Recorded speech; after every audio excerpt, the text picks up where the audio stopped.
到那个大卖场去买牛排，不要买那个太薄的，哦，你太薄了。回来不好煎，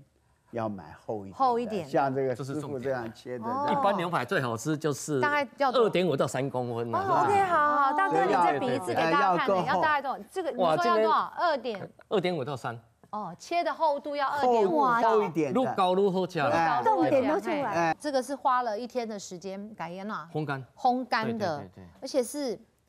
很好，就是怎么样，第一个嘛，干滴，这还可以当零食，大家可以的。这而且是烘干，都没有加任何的，都没有加那个盐巴，什么都没有。对真的哦。对你们汤都已经煮好了，那它就是吃看看，烘干啊对，烘干没有加切任何，细片，然后烘，为什么没有任何调味烘料干机对，要烘1个晚上啦。现在要拌这个葱哈哦，这个面粉，这个葱你买回来的后，它会有潮湿，所以我们现在拌面粉，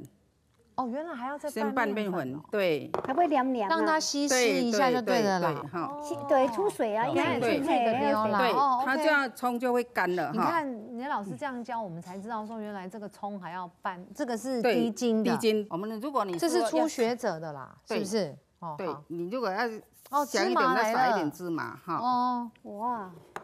好，现在要擀了我们就教你，怎么样卷，哦，啊卷啊，起来，不是卷起来，卷起来，然后再把它扭起来做好，一个就这样卷卷哦起来 OK 哈。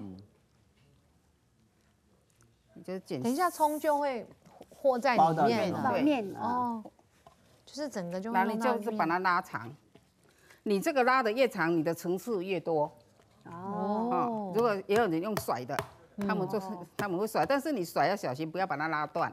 哦，不要拉断了，对，要不然就是因为我们是空间的关系跑到中间去。